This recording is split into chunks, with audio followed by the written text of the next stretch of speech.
Hey. Hi.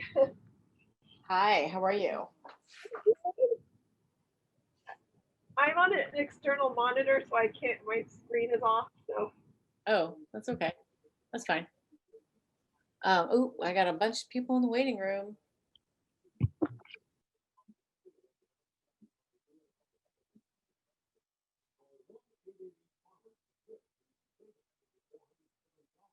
Hello. I have two Krista Morenos. Oh, no.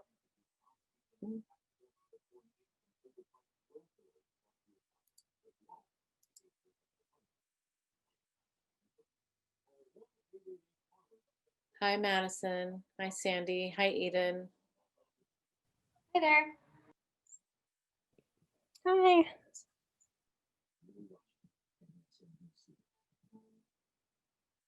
Oh, there we go. Okay. All right, I'm just getting myself all like situated here. I was trying to find a fun video that I might have to send you guys later because I can't find it.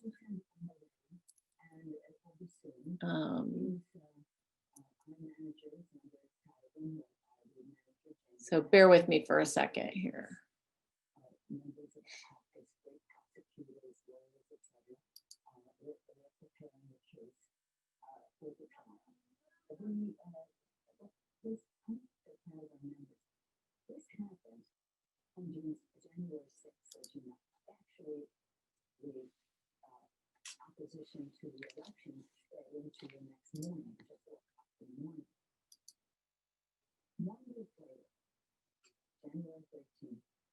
Wait, Julie, got Crystal.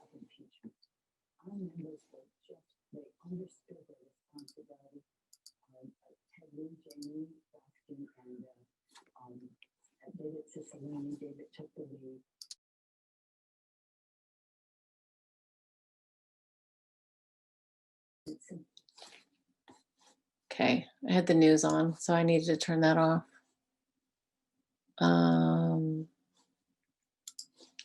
Let's see. 1, 2, 3, 4, 5, 6, 7.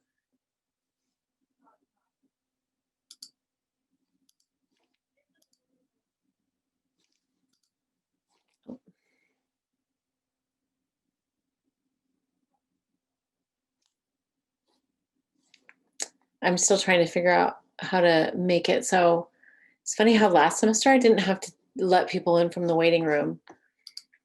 And then for some reason, when I updated, I think when I updated Zoom, it just kind of like got rid of my preferences or something. So I'm not used to looking at the waiting room. How are you guys? I think the Zoom does reset the like once it updates. I think it does. Yeah, it seems like it has. Oh, okay. There's. How did Krista Morgan? Did you get popped out, Krista? Did you get dropped?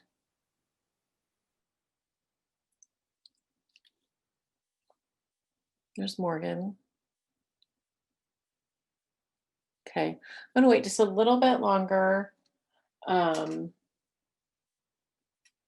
for anybody else. Last time we had like 13 people. So right now we have 1, 2, 3, 4, 5, 6, 7, 8, 9. Okay, 9. So I don't know if anybody, we're gonna go over just, it's kind of a dense chapter, that chapter 10, but it's nice because it's sort of like an intro in a way. I don't know why the book was written that way, where it was like all the periods and then furniture knowledge. I think it's better to have like knowledge of the furniture and then go through the periods. But there's a lot of slides, so can you close that door after you leave?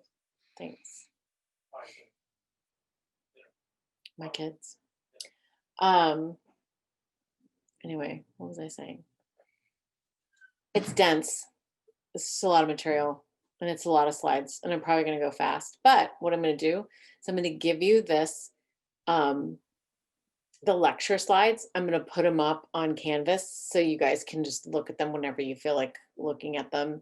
Because it's kind of more material than even the book had. I mean, like, it's kind of funny because last night I started reading, just refreshing my memory on chapter 10.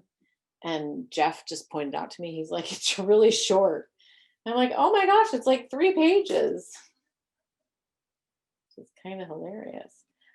One thing I want to point out for this book is the timeline is really helpful to always refer back to the timeline. So I don't even think it would hurt to like print off the timeline and just have it. I really like it. The glossary is really helpful too. So that's always nice to have. Oops. So I like those things. And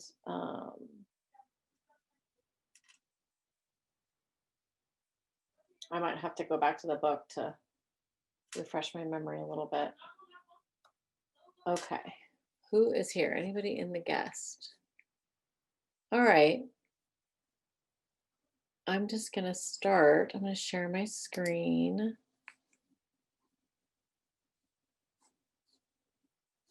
This is what I'm going to share.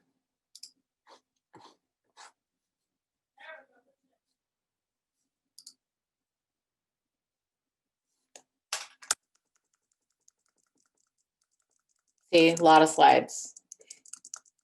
Okay.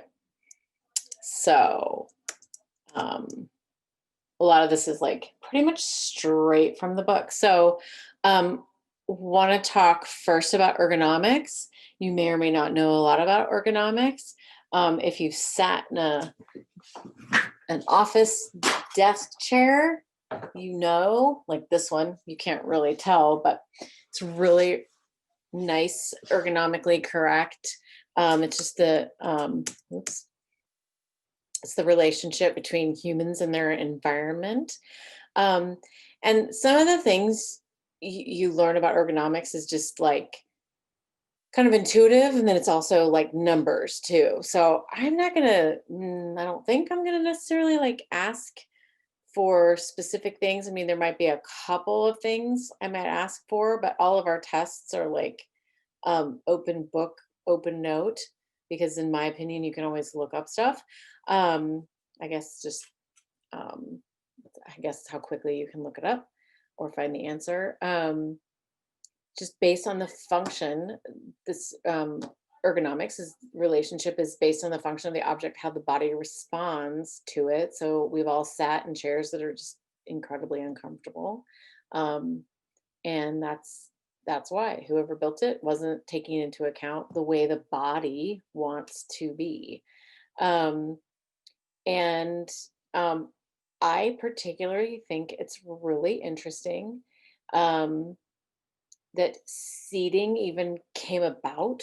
You know, we're going to learn in our next unit, you know, and many cultures still to this day, you know, continue to sit on the floor. And it sitting on the floor is fine. And so I think it's really interesting why people sit on chairs and why chairs are fancier and seating just in general is fancier. So I think it's really important to pay attention to the appearance of status, high status, middle status, low status. So I think it's interesting to always be thinking about that when you learn about new periods in time. So in Egyptian times, a chair with a raking back, which I'll show you a picture of, was designed. It aligned the sitter in a comfortable, ergonomically correct position, rather than in some really uncomfortable, very, uncomfortable manner. The seat height is designed according to the length between the knee and the foot so that the feet wouldn't dangle, because when the feet dangle, then you're putting pressure on the bottom part or like the underside of your knee, which is a sensitive area and very painful. I'm sure everybody's had that experience where you're sitting somewhere and it's digging into the underside of the knee, and it's either like cutting off all your circulation or your legs are falling asleep and it's super not comfortable. Um, and then we'll see later how footstools were included with seating, which is interesting too. So I think seating is really interesting just in terms of like anthropologically, sociological study. I think it's fascinating. So ergonomics, we're looking at seat depth. These are things you should know. Seat depth, back height, seat to back tilt ratios, and the adaptability of the chair to change in the body's position. So if I want to go it's here somewhere, if I want to go up, or if I want to change my arms where my arms are, I can do that. Oh, Jeff's in here. I can change the height. I can change the tilt if I want it to tilt. So I can change if the hand or the arm rests are going in or out or up or down. It makes it really comfortable. Anthropometrics. So the science of of anthropometrics studies the measurement of the human body. Hand,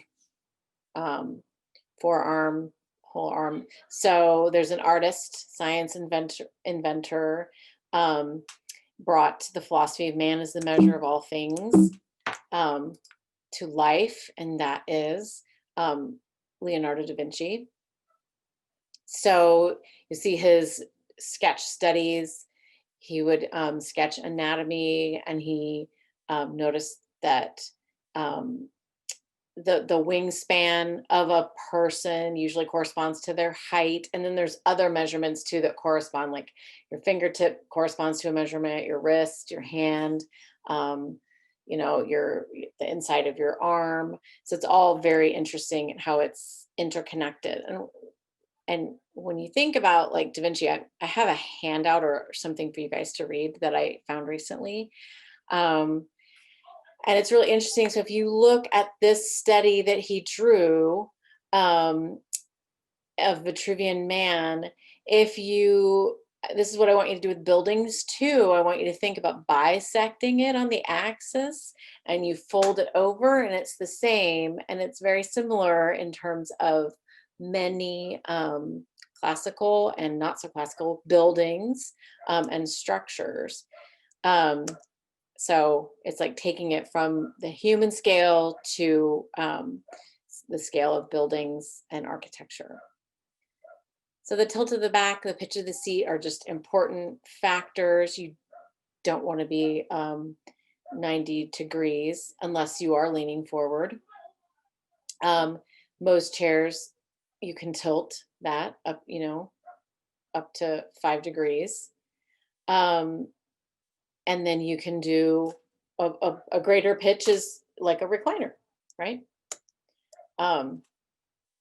So we're looking at about 105, where if this is 90 straight up and down, you get 105 because you need the weight to be off the back of your knees. So think about it that way. You don't want any pressure to be right here where the back of the knees would be.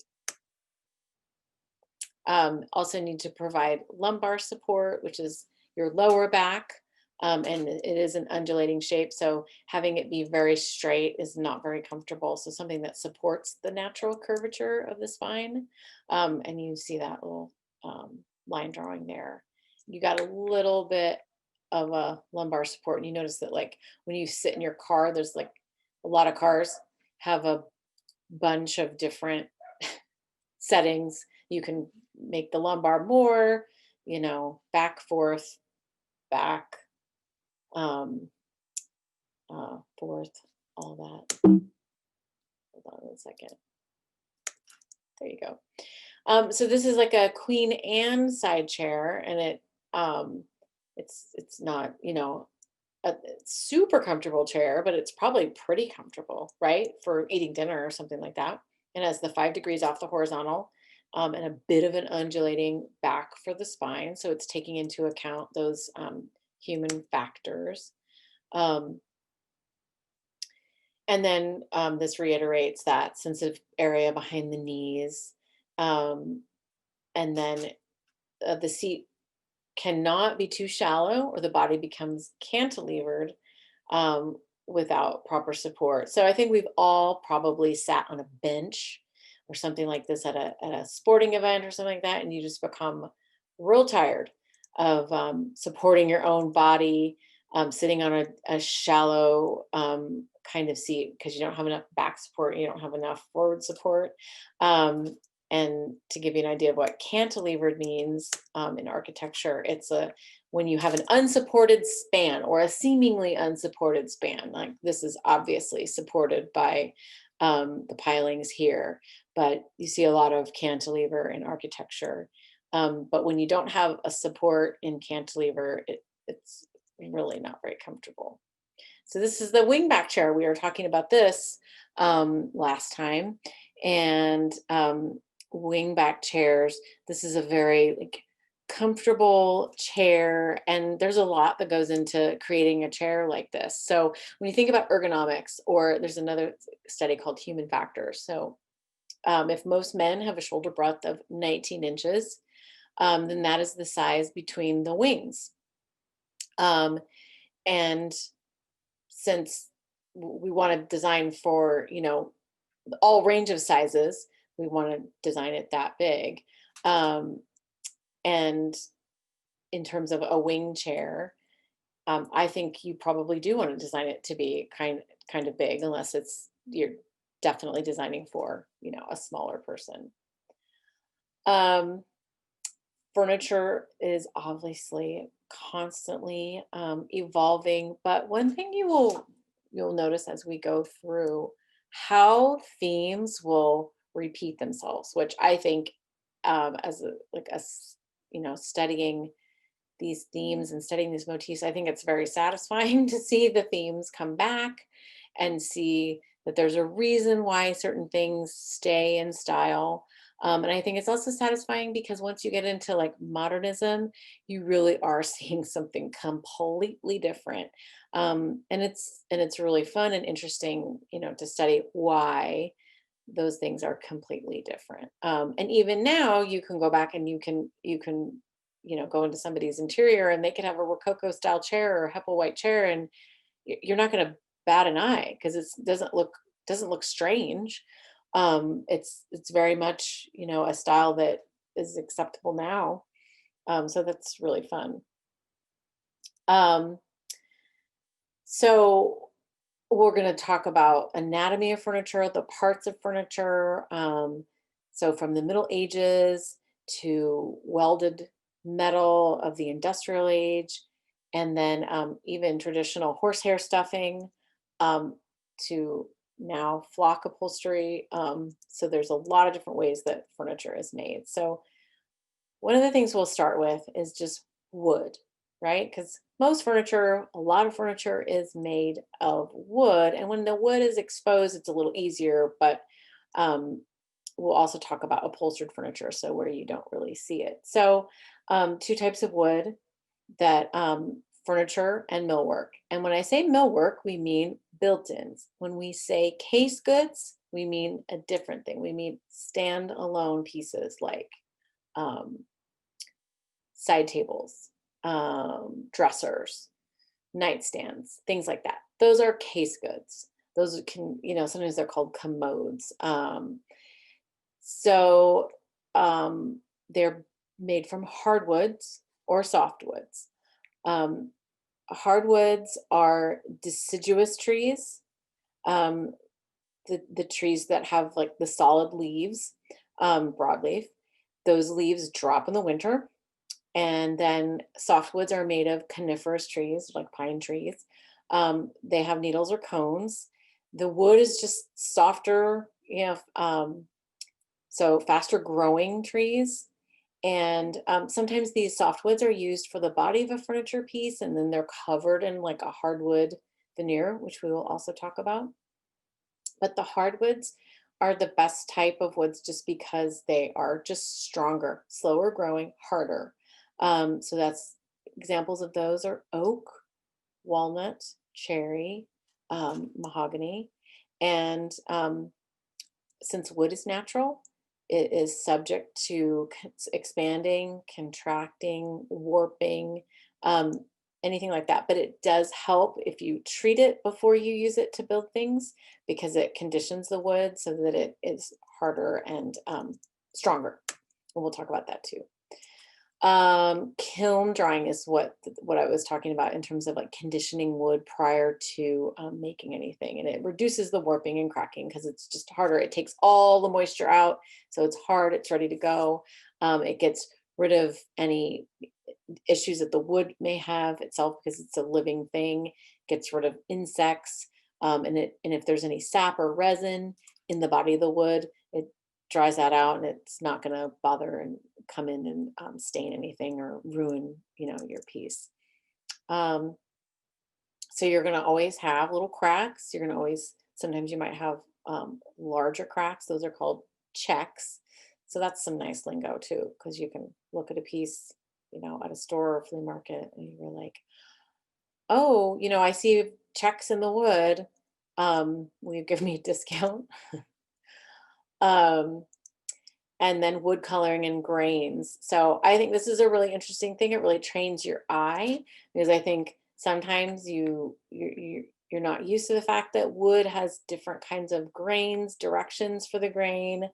So this is a good way to kind of get introduced to that kind of thing. And when you're drawing too, and you see the wood grain going a certain way, if you happen to notice that in a piece, like definitely draw that or indicate that.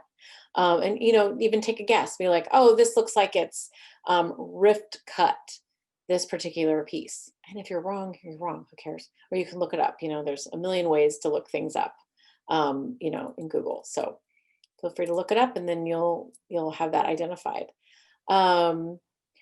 So here, this is plain sliced oak. We'll look at that. This is walnut. This is mahogany. This is bird's eye maple, very light. Ebony wood, and then this is ash. Those are just some examples of wood coloring, how different, you can get from light to dark, warm to cool.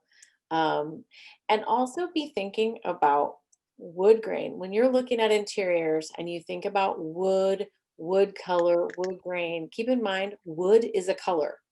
So if you're trying to keep everything cool and soft and light, and you find a piece of furniture that has exposed kind of orangey red wood, like keep in mind, you can get other species of wood that's lighter or, less obtrusive or just, different. So let's see if there's anything here. Woods are chosen for all of their, different characteristics. Some take stain better. Some take paint better because the wood, the grain isn't as raised. But these are all things that we'll learn, and learning them tonight is there's a lot of information. So certain woods were popular or in fashion during different times and in different locations and periods because if you're in Germany and you're making furniture, you're not going to have sapele wood, right? So it's just based on what's available, what trade routes had opened, and what people were being influenced by. Here's a cross section of a tree. So we all know that if you cut a log, right, you're going to have bark on the outside edge. You're going to have what's called sapwood. Then you're going to have what's called heartwood. And then you're going to have the inside, the very core, which is the pith. And they have different characteristics. So if you think about this is the older wood, the more interior you go. So the sapwood is going to be softer and lighter. The heartwood is darker, denser, more durable. And then if this was a pine tree and you're going to make pine furniture, you're going to want to go into the middle, because you want it to be harder. And I don't know if anybody's ever walked on pine. I used to have pine floors in my house when I lived in DC, and it was super old original pine floors from a 1902 house. Even in 2003, we're walking on the pine floor, and your heels would make indentations. It's just a really soft. It's a really soft wood. Um, Veneering. So I talked about this very briefly. So sometimes you hear somebody say, I veneered it, or if you're watching a show, it's like these cabinets are made of birch but veneered in oak. Veneering is basically a very thin layer of wood. So instead of making your cabinet of solid oak or solid walnut, because walnut's expensive, or solid mahogany, like there's many expensive types of wood, you can make it from alder or maple, and then veneer it in a different type of wood. And cost is the reason. Getting a very even kind of quality in terms of the way the direction of the veneer is going is another reason why people do it. Um, it's basically a process of removing very thin layers from a log or branch in thin sheets, that wood, in like perfect thin sheets, and then you apply them to the surface of the other material, and you glue it on. And a piece of veneer is called flitch. So if you, and I can show you pictures too, I'll try to find them. If you ever see um, cabinetry, for example, this is a great example. If you ever see cabinetry, like kitchen cabinetry, and you know that they are put together a series of pieces of veneer, you can tell because there's a piece of veneer, another piece of veneer really close to it. And Gabby and Madison, were you guys in the class when I was having that trouble with the On cabinetry the material? in Ventura? Yeah, yeah, Yeah. yeah. Okay, good, because then I'll show you, because I actually think I have pictures. We finally actually in November resolved that problem. Like they redid it. So anyway, so I had this issue where um the veneer pieces were were not matched very well. So I could see a piece of veneer, another piece of veneer next to that, and the direction it was not quite right, or the color was not quite right. It was very strange. And I could say like that flitch doesn't seem to be matched or anything like that. So, that's another way you can think about it, talk about it. So the veneer value is determined by its size. So if you have a really big piece of veneer and you put it on the front of something, that's like, really nice quality. So you can judge it by the size, the appearance, the figuring on there, the color, the quality of the graining, all of those things. Can Uh, you paint veneers? Veneer like cabinets? Can you paint? Hello? You mean like, Oh. you mean like if you apply veneer and then you paint? No, like can you like if you have a cabinet that's just like does not look great, like in a kitchen or whatever, you can paint veneer, right? Well, I think what you're talking Like veneer about is cabinet. painting the front of the cabinets, right? Yeah. Paint the cabinet. Okay, so Yeah. most of the time when you want to paint cabinets, they're not veneered. They're just like solid doors. Okay. They're not. The reason I hesitate and the reason I say it that way is because you'd be able to tell, because there'd be like you'd be able to peel it off. Now, Mm, can you paint it? Yeah, you probably could. But what I would worry about is you have to sand it first, right? Because it's probably got a little bit of stain or some sort of poly on it. yeah. And if you start just painting it, it'll peel off just because it's already, so you got to sand it. And then in the process of sanding veneer, if you think about it, it's a three-dimensional thing, right? If you start sanding it, that veneer is thin. It can start lifting. Yeah. Um, but you can paint cabinets. You can paint wood cabinets. And I wouldn't say no that you couldn't paint a veneered cabinet, but I would say look at it, right? Make sure it's, but yes, you physically can. Are they in squares or rectangle shapes? Like, are they hard lines, or are they? Does that make sense? Are they? Oh, like what shape or a veneer? Yeah, are they just like cut in rectangles or? Yeah, they're usually cut into rectangles, but like sometimes they come in like, my lights just came. Sometimes they come in like sheets, like big sheets Oh, that you then cut, based on your door size or your piece, like a woodworker would get like, like a roll or a sheet of veneer. Like they'd be like, okay, I want, this nice veneer, and they order it, and then they cut it to fit. Because they might end up wanting to Oh. miter it. You might want to put it on the front side of the cabinet, then you got to put it on that side of the doors, right? So then you got to cut it in like a little, like a 1-inch thing to put it on the side of the door and the top of the door, right? Yeah. So yeah, they can come in different sizes.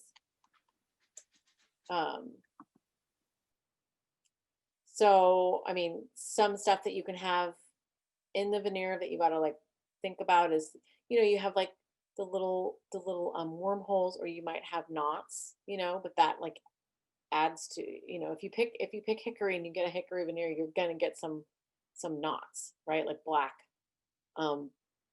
knots. So you just, make sure that woodworker, not you probably, unless you're making something, but the woodworker should know how to match those things. And then knot holes in pine are often desired. Also, the same is true for hickory. You're gonna want knot holes. And then you can get some sort of irregular grain patterns. Here, this bullet point says, cut from the crotch or the intersection of two branches. I mean, there's a lot of different ways you can get like irregular things going on. And then there's some really cool ways that you can do designing with veneer matching. And this is really fun. You can also do this with marble too, and we'll probably see this a lot. So this is, for example, like you could have 4 squares of veneers going diagonally, right? And then you can do like a cool design, like match it, like make a diamond, right? Or you can just take it and go, you know what, I want to do like a random match. Let's say you're designing a law office, and you're doing this like gorgeous conference room, and you're doing a really cool paneling on the walls, and you want to do this like amazing mahogany with this gorgeous grain pattern, and you're just going to do this like random match. It's going to look really cool. Or maybe you want to do like a slip match, which basically is you take the veneer and you slide it down, and then it kind of matches, but it makes like a cool, interesting pattern as it slides down. Or you can do, it's called a book match, which is basically like it opens like a book, and it, creates a V or an inverted, or, like a circle or something like that. So it matches. So there's lots of different things you can do either on furniture, on walls, or things like that. And we'll see that in history. So this is ways you could use that. Or, the book match, you might want it on like a symmetrical formal piece. A slip match, you might want it where the drawers, you want the drawers to look like the rest of the face of the chest of drawers or the case piece. Maybe you want to do the diamond match, to do it on the front 4 doors of an armoire to create like a really cool large visual impact. And then maybe the random matches like on a rustic informal piece, or on the back or inside of a piece. So then this is how they remove the veneer. So you can kind of get like a visual on how they do it. It's just like, it's either like a rotary cut or doing a half cut. You can even plain slice the veneer if that's the kind of like grain you want. You can do a rift cut, which is this way of cutting. You're basically like cutting slices just in 1/4 of that log. And then quarter sawn, and quarter sawn will give you those wavy lines that you see a lot with like oak mostly. And then here it kind of describes all those different cuts. And again, I'll have this up, you know, on, did you have a question? I'm sorry, is there a difference on price? Like for certain cuts, are some more expensive than others? Well, you'll notice, right? Like rift cutting, you're not using as much, whereas plain slicing, you just cut through and you get it. Half round rotary cut, you're not going to get as many. So like quarter sawn and plain slice isn't going to be as expensive as the other ones. And then when you're building furniture, you want, or when you're looking at furniture and looking at the quality of furniture, and you want to look at the joints, how the piece comes together. So it's made of wood, right? We know it's made of wood, and maybe we can identify the wood, maybe we can identify the veneer, but then we want to open the drawers and open the doors and kind of see how the pieces put together. And so we want to see the joinery. We want to see that we've got like tongue and groove joinery, because this makes it solid. It takes longer to make this.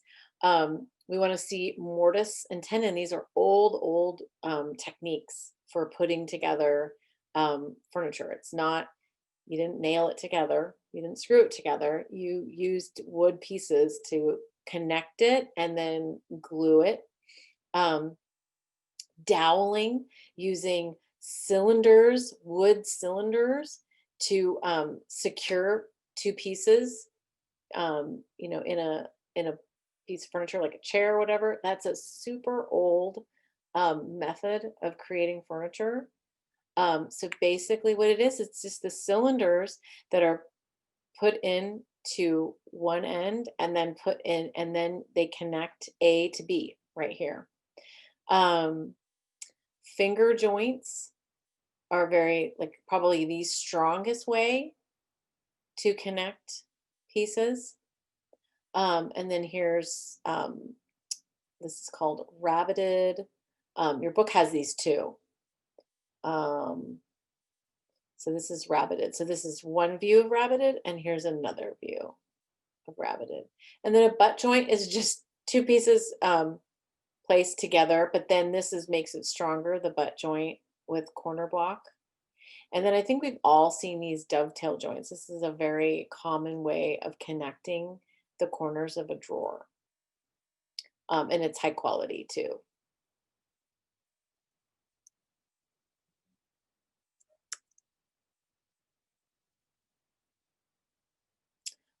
So dovetail joints is the best way to join drawers and does not need any additional gluing. But today, the less expensive type of furniture is held together with screws and staples. So, you know, like think IKEA, like you're basically screwing those pieces together.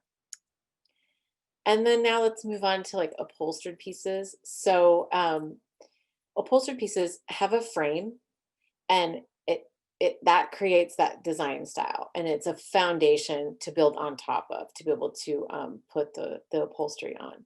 So the frame is created from elements and that strengthen that frame and create the design. So the seats, legs, backs, and wings, you know, are the part of the frame. And then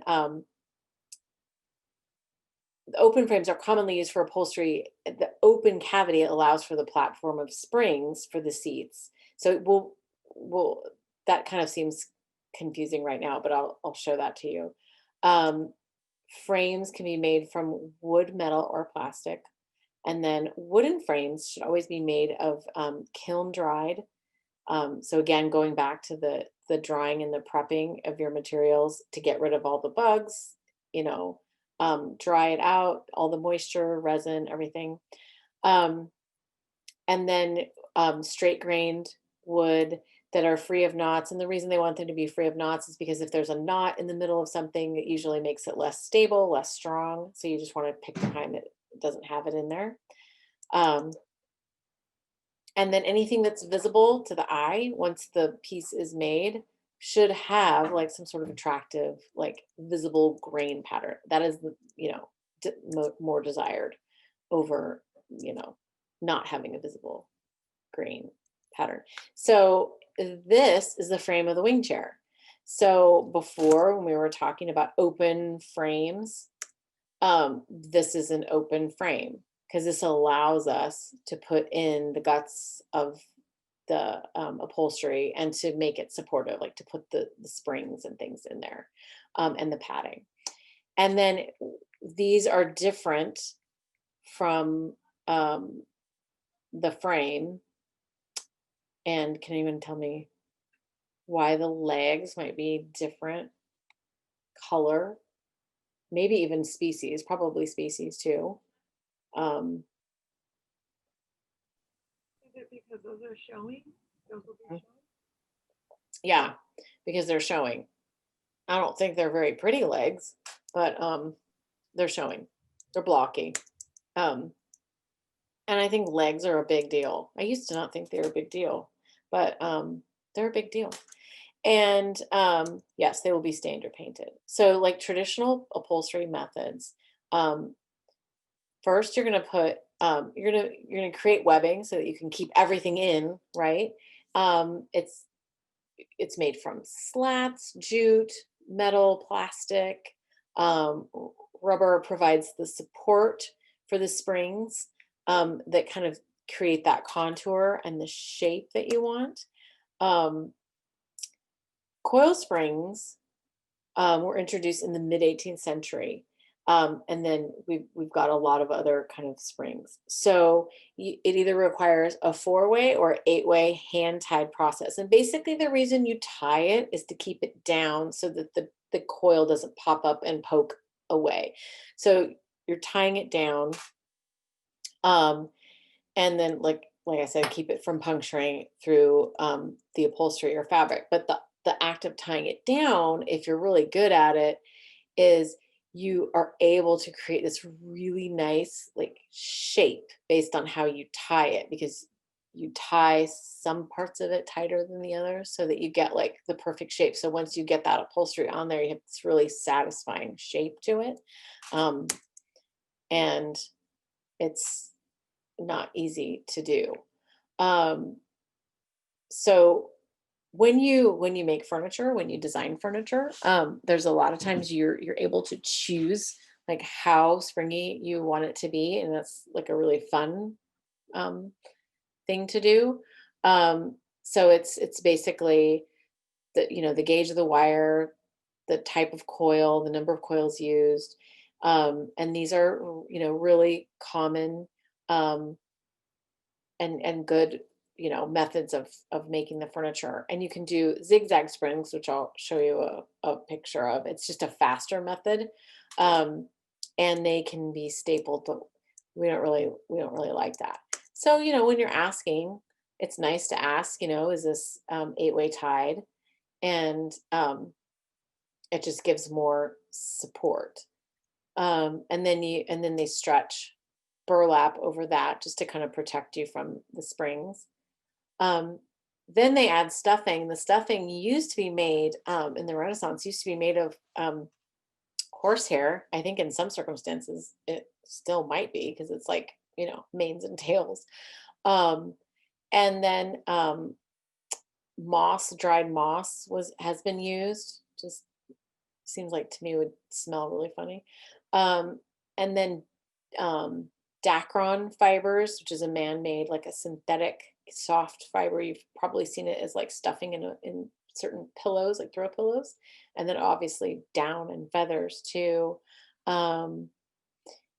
I don't really like feathers. I mean, if feathers in a pillow that you sleep on is okay.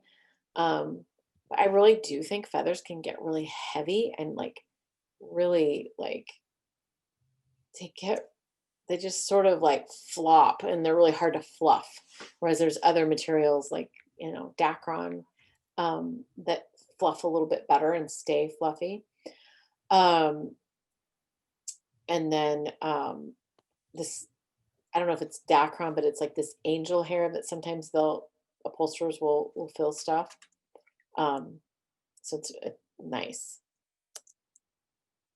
And then over the stuffing, which is over the springs, and then they put a felted pad or cotton or polyester, and then the muslin, and then the upholstery. And there's a lot of different methods. So some of the methods that we'll talk about is channeling. I wonder if I have a picture of something that's channeled.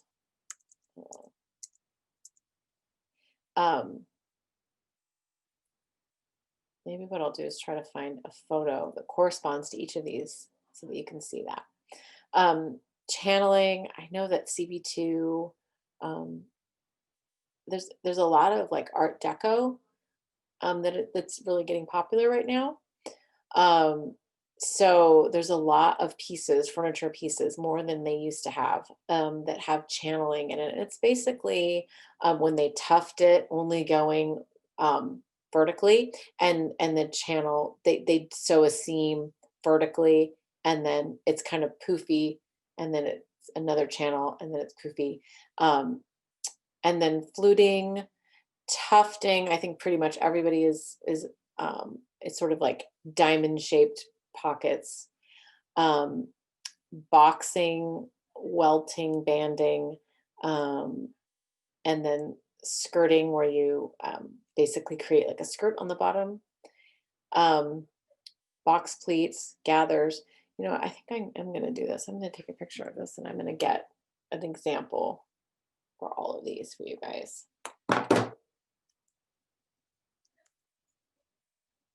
Oh, maybe I already have them. Here's the channeling. So you see this is vertical seams right here.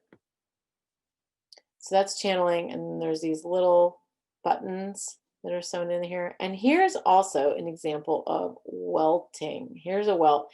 This is what's called a self welt. So you've got the striped fabric, and you could have welted this in red, right? But this is a self welt. So it's basically welted with itself. So we've got channeling.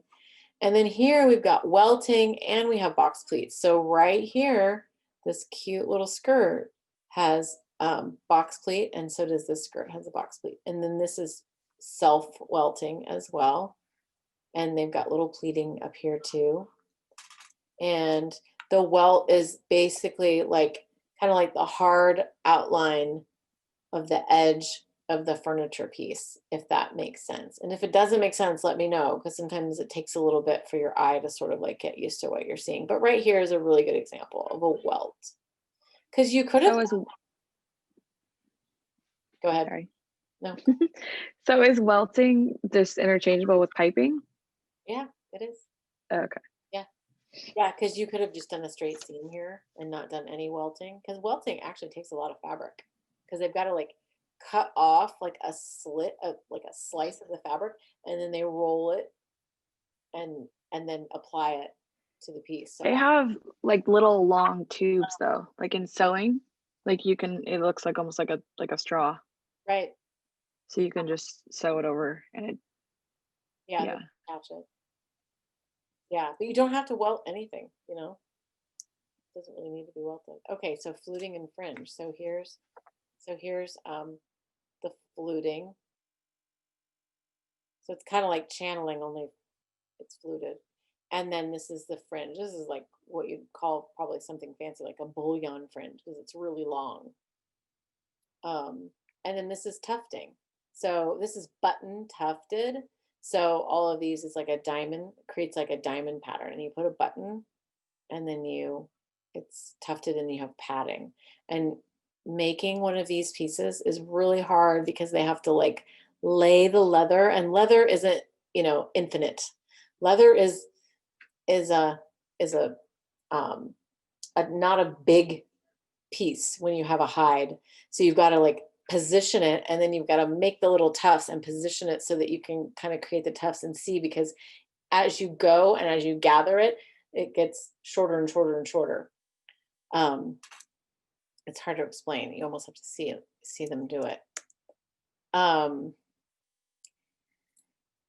then decking is used on the underside of a loose seat cushion. So let's say you're taking you have a sofa and you have you want to fluff all the cushions. So you take the seat cushion off, you take the back cushions, the side cushions, you take those off. What's left is the deck. And the deck, you'll be able to feel, like if there's springs, you'll be able to feel the springs there. And it's just basically added over the springs. It just conceals everything else.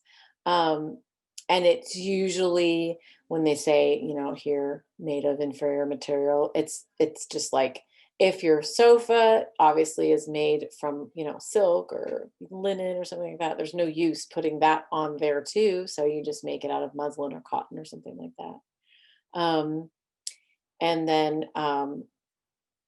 when you recover your upholstery, you're basically, replacing the decorative fabric part. They can reuse pretty much everything else when they redo it, unless like the padding is shot or something like that. But a lot of times they can redo it. And then the decorative fabric, it seems pretty self-explanatory. It just refers to that outside fabric, but then you have those choices of doing the piping / welting or any other like decorative thing, that you might want. And then you want to choose decorative fabrics that are rated for use for upholstery, because they'll have, the kind of durability, whether you're working in a commercial space or a residential space. Like you can, really ask those questions in terms of your fabric rep that you're working with, your sales rep, in terms of like the wear that you require. And then just a rule of thumb, like higher thread counts have a tighter weave and they're more durable. And, one of the things I will say, it's like sheets, that you sleep with, like higher thread counts are quite valued. But they are more durable, but they're also warmer. Because they're just tighter. And then whenever you're upholstering, you need to be careful about the print that you're doing and what you're choosing, for like a sofa or for a chair, like whether it's a print that comes together and you need to have more fabric because you're going to end up cutting and wasting more. Or if you're like doing something that needs to match a certain way. And usually, your furniture maker or your upholsterer can ask you, all the right questions. And then, the padding. So the way it's padding, it's important that the frame is padded so that you're not going to touch any kind of wood that might be sticking out.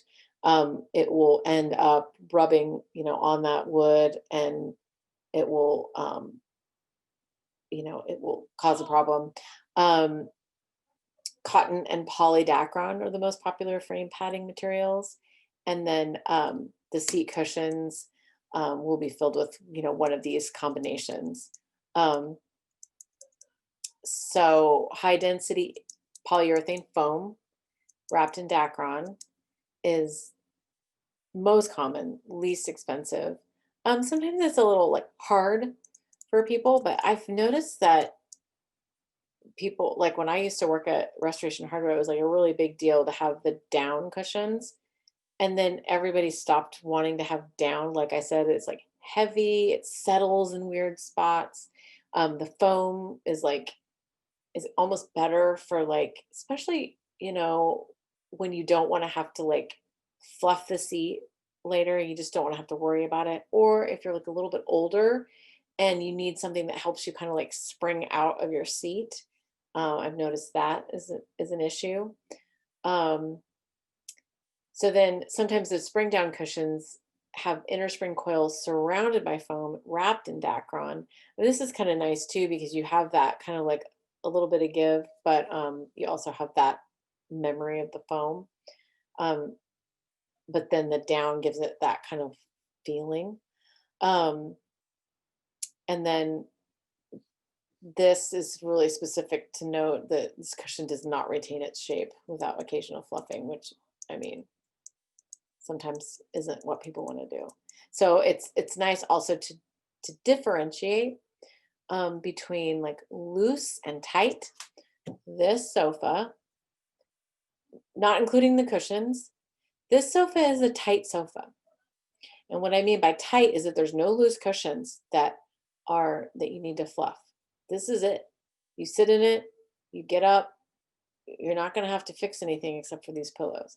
Same is true for this. This is tight. Even though this is more poofy, this is more like padded, it's still, you know, a tight seat and a tight back. So sometimes sofas and seating can be like a loose seat and a tight back, or a tight seat and a loose back. So pay attention to that. Like this is a loose seat and a tight back, because you can't remove this back.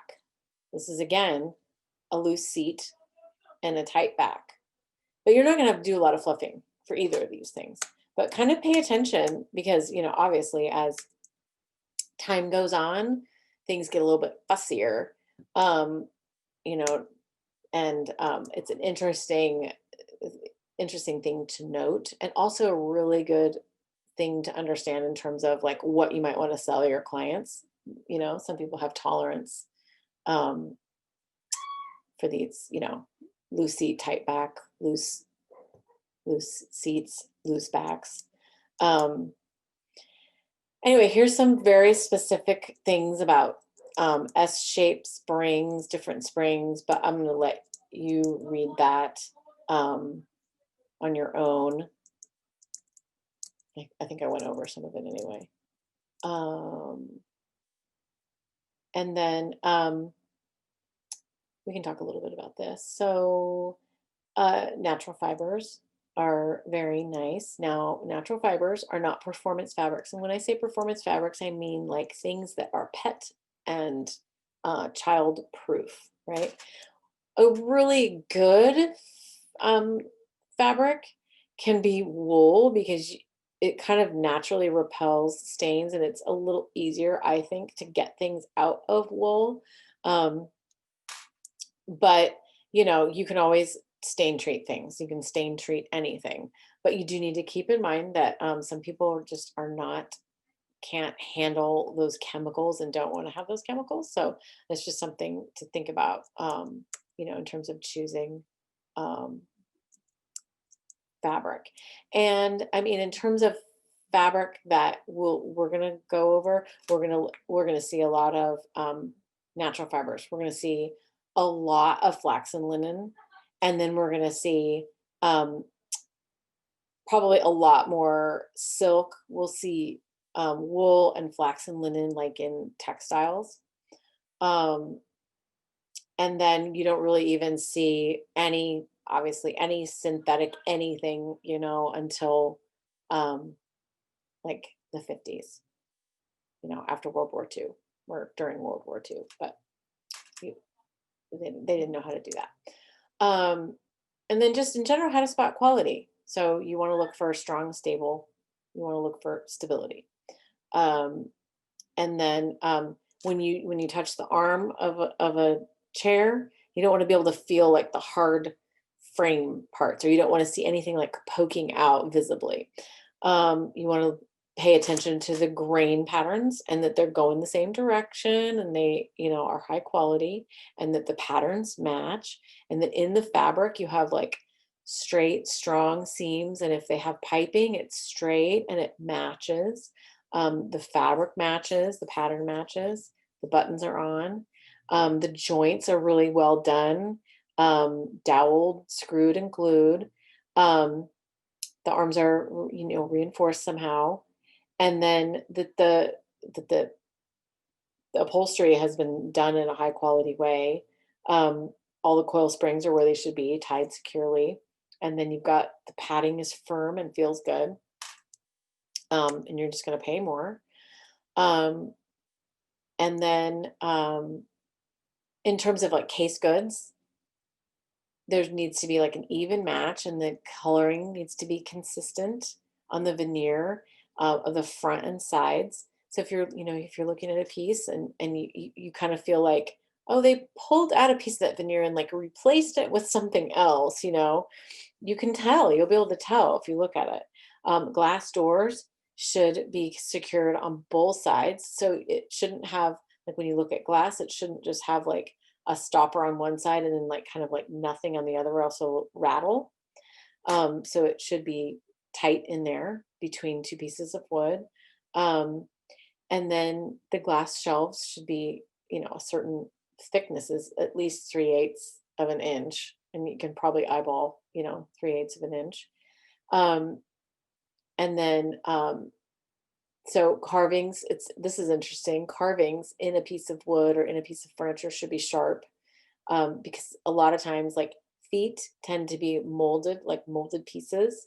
Um, so it's interesting to notice that things are carved and not molded. But molded, there's just a way to be able to tell that. Um, it almost looks like it was cast in wax or something. Um, Joinery should be secure. We already said that. Um, and then I didn't put this together, but there should be dust covers between the drawer openings. I have no idea. I seriously doubt if you're looking at an antique piece that there's going to be, unless you're like at Sotheby's or Christie's or something like that, there's going to be a dust cover. Um, um, oh wait, hold on. I know what they're talking about. It's like a little piece of facade that comes down with the drawer. I'll find a piece that shows that. Drawers should fit tight and not stick. They should slide smoothly. And then hold on. I think that's it. And this is an example of dovetail joinery. I think we've all seen that. This is actually a really, looks like it'd be a really cool piece. Like it has this like kind of serpentine look on the front, like looks like the drawers would kind of come down and then kind of balloon out a little bit. Those are called Bombays.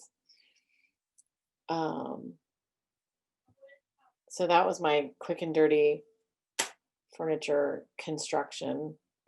I'm gonna try to find photos of those cabinets that I was telling you about, so you could see the weird veneer. And you guys, if you have questions, let me know. You can just yell them out.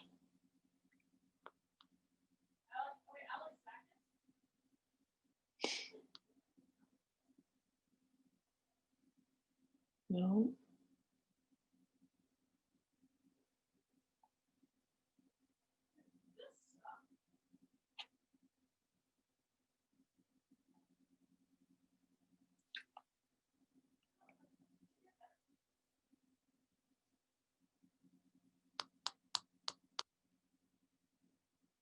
I have a quick question. For the natural fabrics like cotton or linen, are those treated to be fireproof? Yes, in most cases they are. Does that affect the breathability of it or anything like?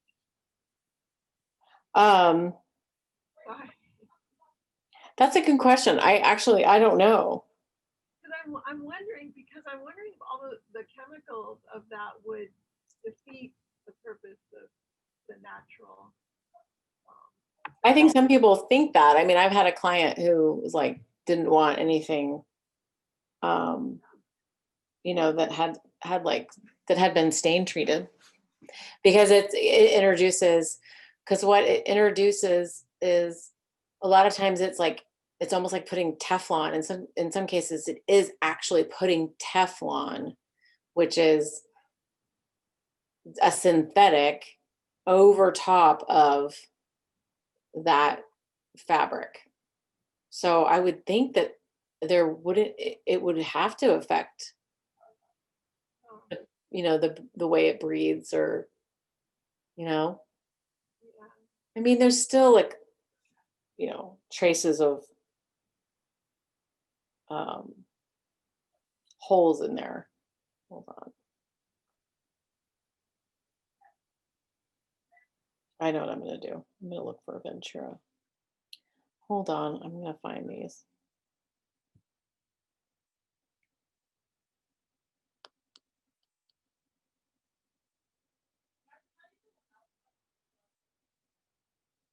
I had so many photos too, right, Gabby? I mean, A lot.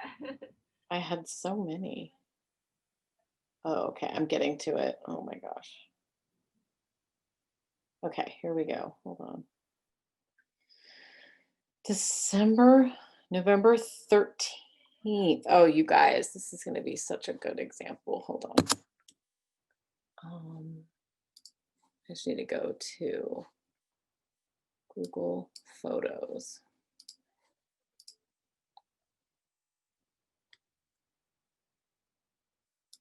November 13th, 2019.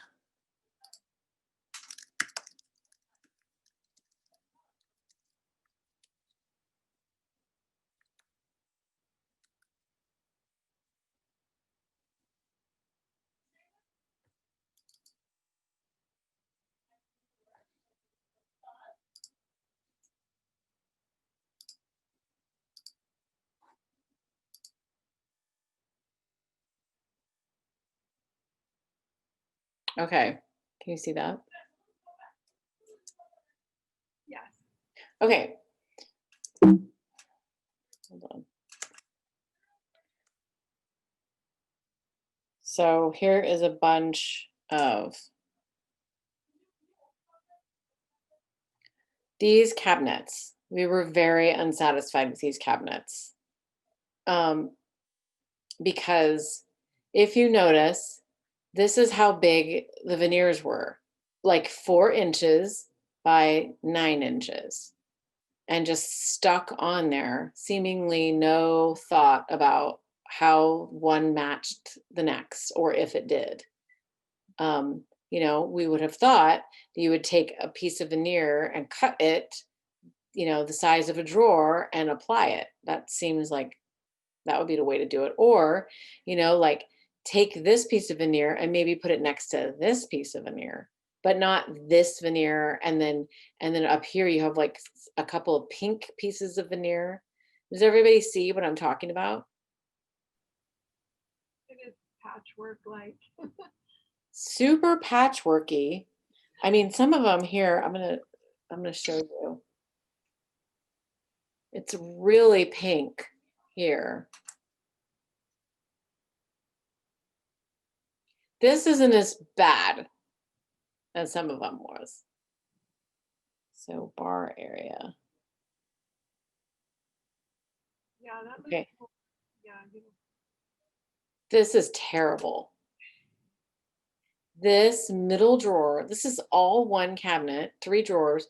This middle drawer was with this, you know, really pinky and then really light on the end. And then these other ones that like pink, tan, you know, neutral.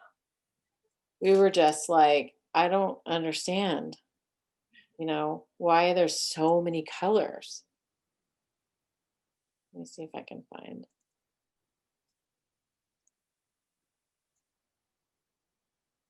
This to me wasn't horrible.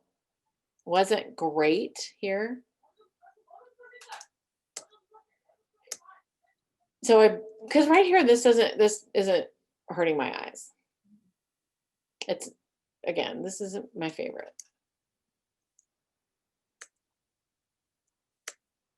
But it was over here that was just really bad and wanted it to be more even. And like, if you look at, here's what we initially wanted on my phone.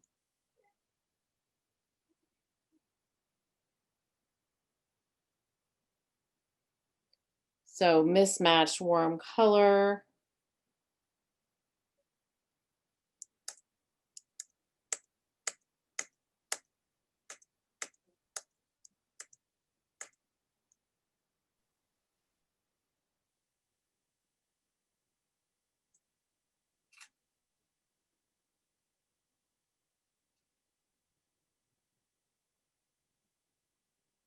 I'm looking to see like,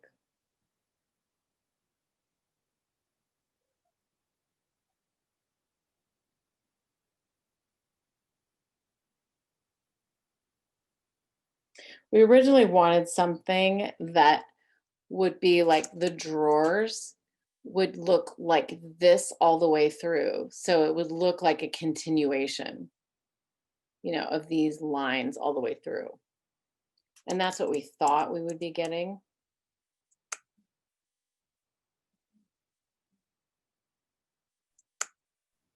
It seems like those pieces on the back drawers are so small. Like there's as many small. They're just so small, and we just didn't understand why. And they said that's just the way it comes out, and we're like, we don't understand that because the original, sample didn't have that.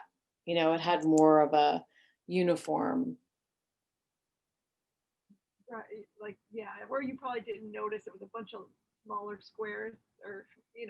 patchwork. Did they redo it? So then they ended up redoing it. Here, let's see if I can find that.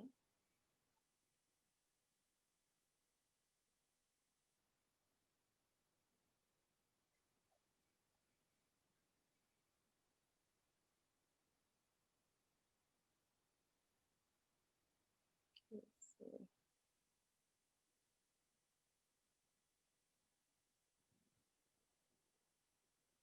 Yeah.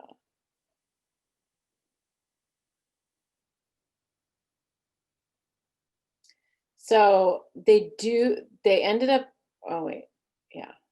They ended up redoing it, and what happened was they said you're still going to have some color variation, but at least the grain will go from the top drawer to the bottom drawer, and it will be the same uninterrupted line.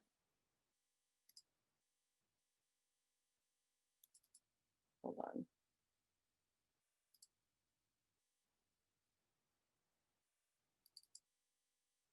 Okay.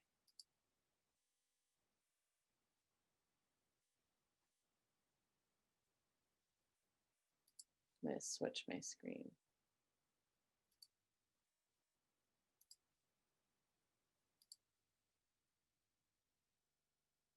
So there's still, like, notice this is the veneer line, right? Oh, so much better, I think. But it's so much better now, right? Because at least the grain goes through the 3 drawers rather than piece of piece. Oh, yeah, it definitely makes a difference. Yeah. They were using different colors. The wood, right? They were using different colors. And now, I mean, the color it does vary, but at least it looks, it's not so busy. Yeah, it looks much better. Anyway, it only took a year, Ah, like a solid year to get that. So yeah. it was worth it. Definitely worth getting what you wanted because I think it was. Yeah. Okay, let's look at the assignment for tomorrow. Let me get into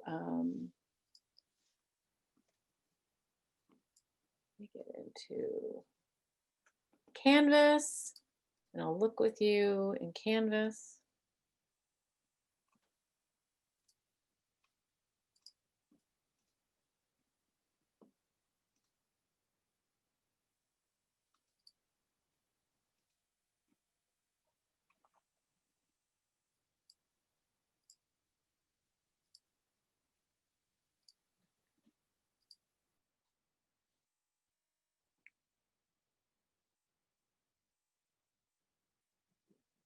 Okay, so here we are, week 1. Or sorry, we're already at week 2, January 19th. So we're gonna do these hand to mind drawing exercises, and also a Quaker chair. I might have that. Hold on. So what I want you guys to do is, here's the file in the assignment. You just click on in class drawing exercises, the hand to mind. It's 5 pieces of furniture.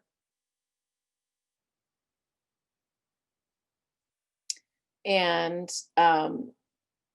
it's, what I want you to do is sketch the piece and label the parts, and I will give you the parts. We'll look at that.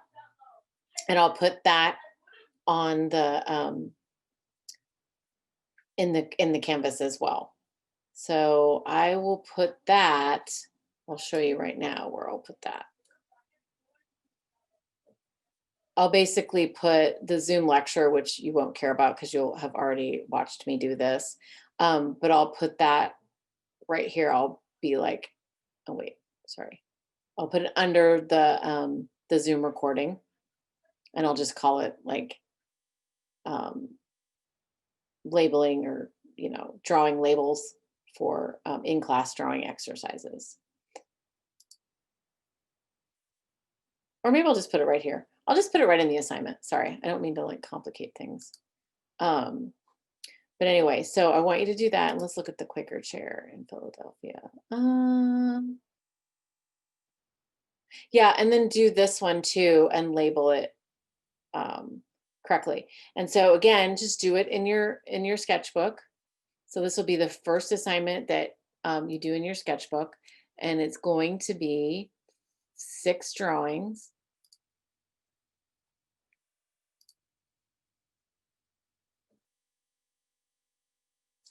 And actually, I'm going to go over that because I have that right here.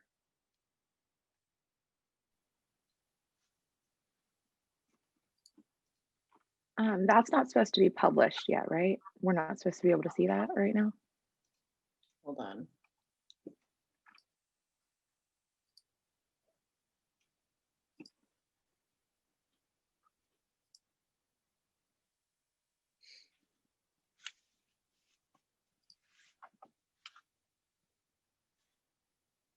Yes, you should be able to see it. Yeah, I just published it. So if you refresh it, you guys, you'll be able to see it now. And then I'm going to show you the pieces are.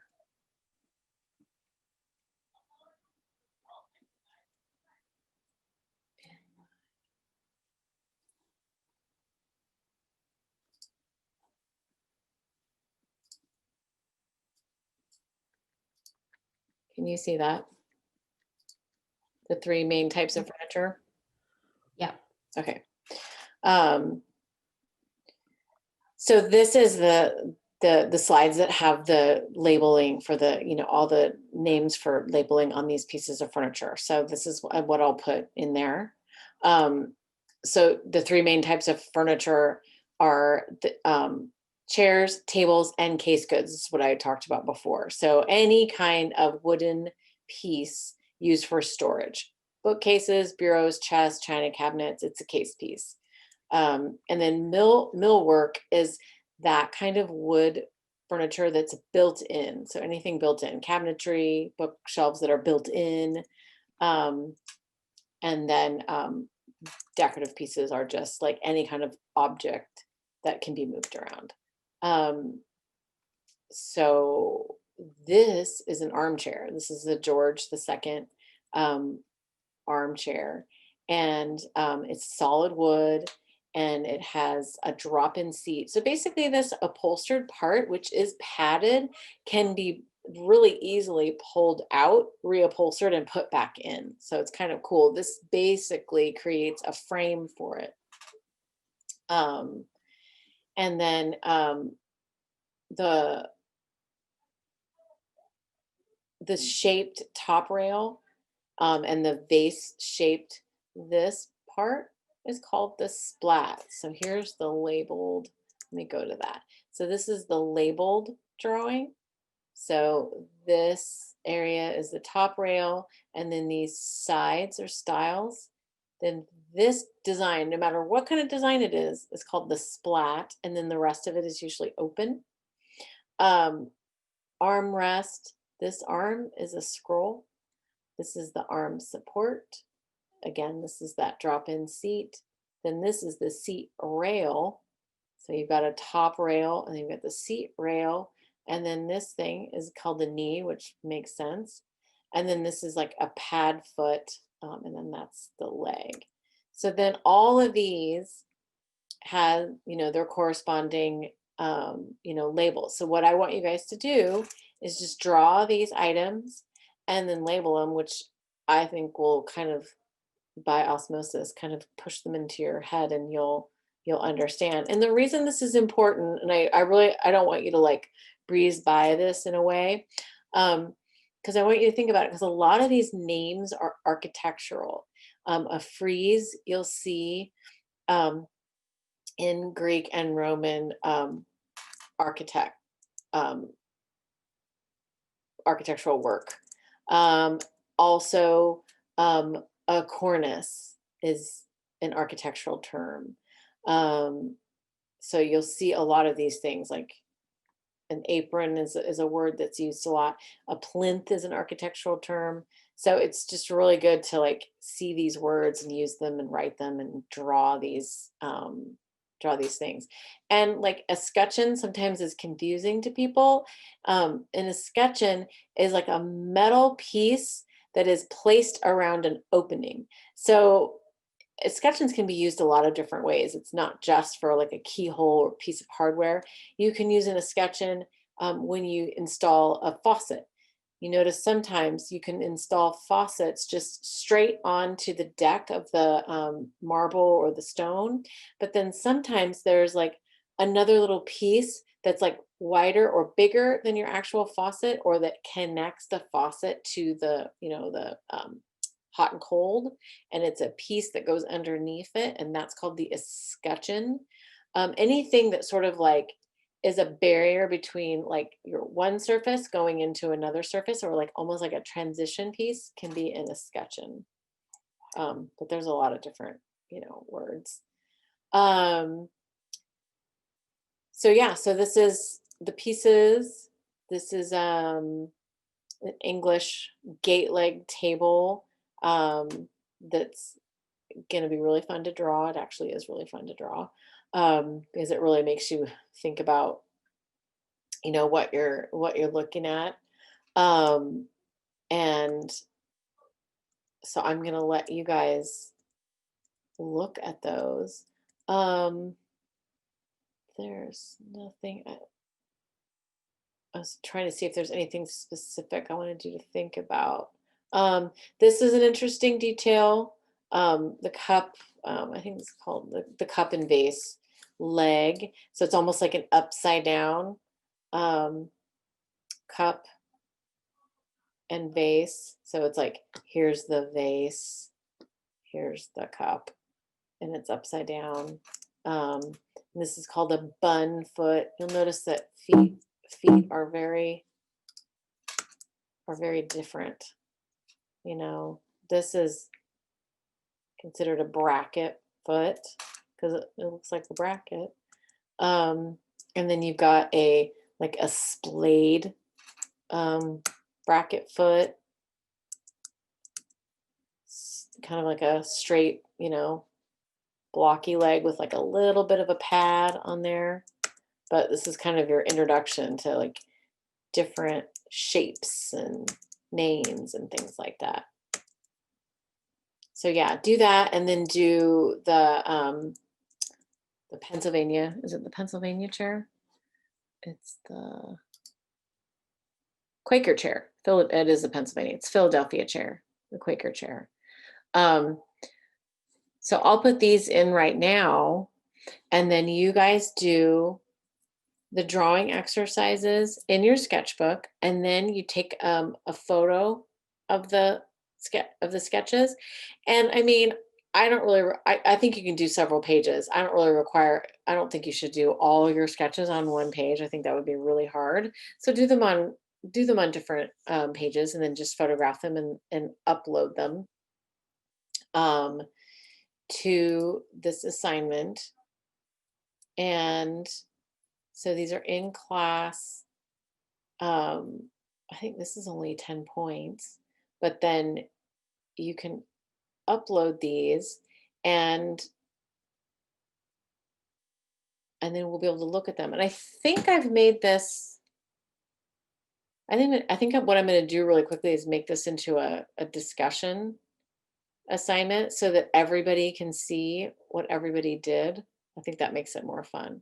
So I'm going to do that right now. And then what I'll do is I'll put up an announcement saying that the video's up and that all this, I've changed the assignment, and then you'll have all your materials that you'll need for the assignment. And then also read chapter 1. Do you have any questions? And if you have any questions later, you can just email me. The Ancient World. Read chapter 1. I have a question about wait. Yeah, I wrote it I think in the survey that I was wondering if I could do the sketchbook with like digital art instead. If that would be okay. Yeah, how are you doing it? Are you drawing with Illustrator or with a different? Yeah, I have a tablet computer, and I just downloaded a program that I've been learning. Oh yeah, that's fine.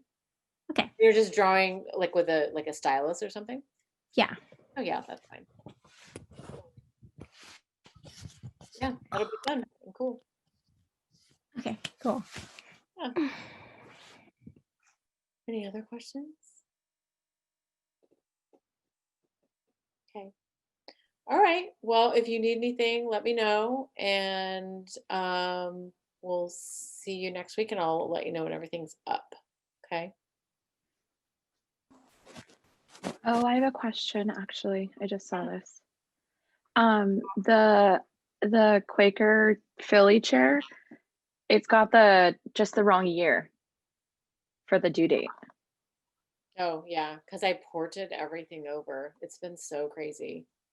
I ported everything over from last year, and it doesn't change the year. Here, hold on. The only other one that I would say that I saw when I was just looking at dashboard is where is it? Final test is also on our dashboard now. So it says it's like due May 5th, 2020. Okay. That's the only thing I just saw right now. But is it published? So when I look at it, it says that it's got like the directions and stuff. But it says it's due May 5th, 2020. Final test. Okay. Yeah, because this one says January 22nd, 2020. It's very weird how you can upload it. Okay, I'll change that too. I figure I'll just save you a bunch of emails. Yeah. Yeah, it's definitely interesting. Like I like that Canvas can port things over, but I don't want to have to change the year on everything. Yeah. It's kind of crazy. So this one already is a group assignment, so I'll just change the year on this one. Okay, thank you. All right, you guys. Have a good night. Bye. Bye, Michelle. Thank you. Thank you. Thanks, Michelle. Bye. Thank you.